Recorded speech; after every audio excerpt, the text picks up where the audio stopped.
and we continue to support that investigation. But what I think is important to note is that the Department of Justice's view is that we can and will do that, but we also will not give in to fear. And my message to not just the Muslim community, but the entire American community is we cannot give in to the fear that these backlashes are really based on. And I understand.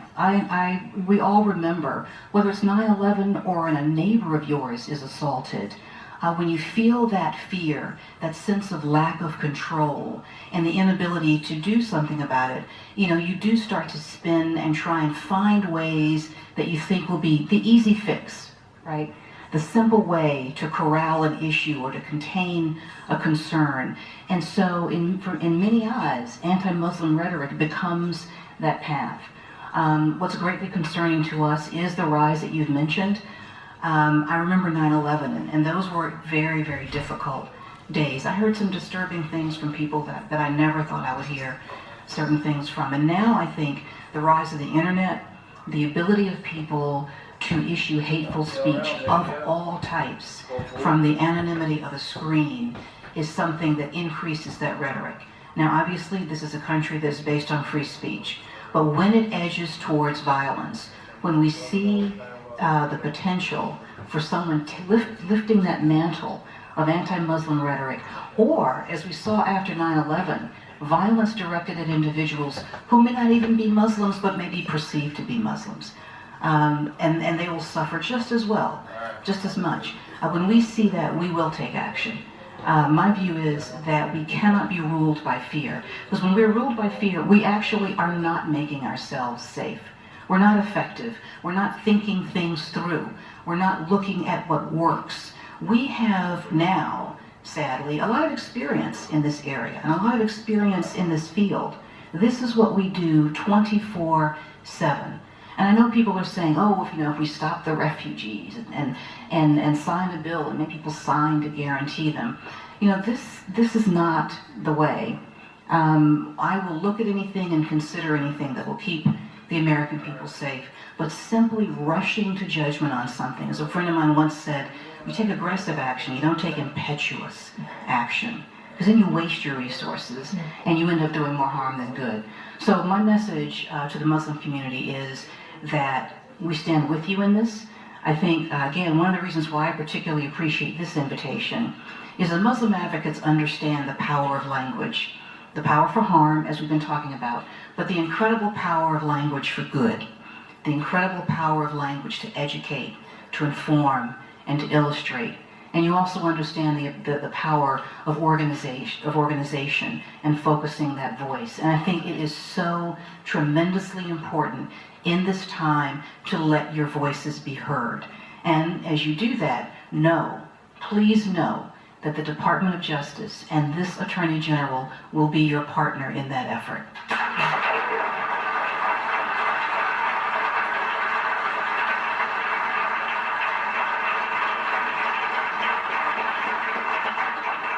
Thank you for those kind words and clarity, frankly. I think that is needed now more than ever in our country, so thank you very much.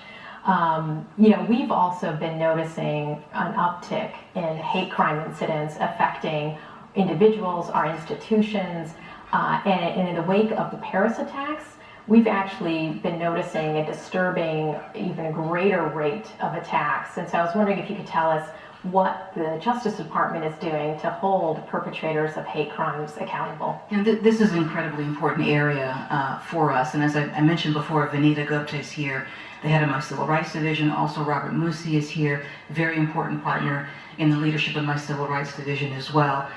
Because for us, this has been an important issue since 9/11, but I would say in the last several years, and as you mentioned most recently, we also have seen this uptick, and it's incredibly disturbing. And had I known Vanita was going to be here, I wouldn't have brought my crib sheet, because the only notes I brought were I wanted to make sure that I had the information on this issue if it came up, because I'm incredibly proud of the work that our Civil Rights Division does in terms of cases, but also investigations and counseling in areas. But where we do see anti-Muslim rhetoric and actions turn into violence, we do take action.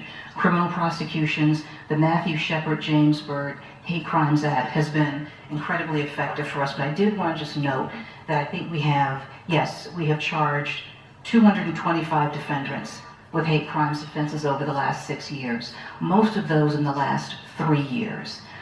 Since 9/11, we've had over 1,000 investigations into acts of anti-Muslim hatred, including rhetoric and bigoted actions, with over 45 prosecutions arising out of that. I think sadly that number is going to continue. I think it's important, however, that as we again talk about the importance of free speech, we make it clear that actions predicated on violent talk are not America. They are not who we are, they're not what we do, and they will be prosecuted. So I want that message to be clear also. Great, thank you. And they essentially encounter opposition at the local level that sometimes is with the veneer of being a zoning issue, but under the surface it's motivated by anti-Muslim kind of attitudes. And obviously our country has a robust First Amendment guaranteeing freedom of worship, and that includes building of houses of mosques. And so I was wondering, what advice do you have for our community members who are simply trying to go about their First Amendment right to practice their faith and to build a house of worship? Well, obviously, with my own background, I think that's a very important area. Houses of worship really can be the heart of a community. They can be the cradle of a family. They can be places where our children go to learn not just our faith, but to make friends and to build their own connections. And they're essential to a healthy America, and every community deserves the right to have those houses of worship operate in safety and in peace. And as the Muslim community expands, which is a wonderful thing, Muslims have been in this country as long as any other group, and we have some of the oldest and most beautiful mosques in this hemisphere. That's right. We have seen, frankly, a disturbing increase in the rhetoric against them. And I think what you're going to see are, as people continue down this path, which I think, frankly, is an unfortunate one, but it is one driven by fear. People will try and use things such as you mentioned, such as the zoning laws, to try and make them become a bludgeon against a peaceful religion and a house of worship.